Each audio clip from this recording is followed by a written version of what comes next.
According to the eminent local Victorian chronicler, Dr. Robert de Bruce Trotter, there once existed a henpecked husbands' emancipation society in Castle Douglas. They met regularly at the Douglas Arms and were avowedly against petticoat rule. One of their members was a local doctor. One evening, while out on call for a birth, he heard a peculiar uproar coming from the house of the society's president.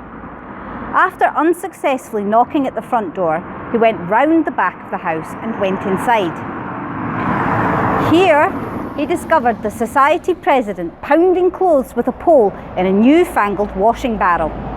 Shocked by the sight of the president doing housework, the doctor took his story back to the other members of the society. The members were furious. This was an outrageous betrayal of their rules. It was decided that the president had to be punished, so he was summoned before the members at their usual meeting room in the Douglas Arms. First, they stripped the errant president from the waist down.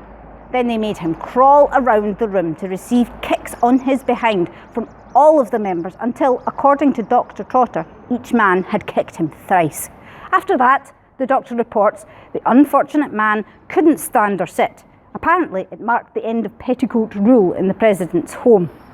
Okay, so that is a wild, kinda funny story, but it's actually worth discussing for a minute the source and its author.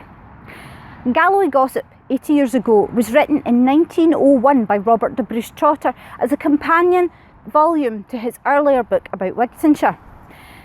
In the preface, he tells us that the stories he's collected have come to him from his grandmother, who he describes as an Aboriginal Pict of Galloway.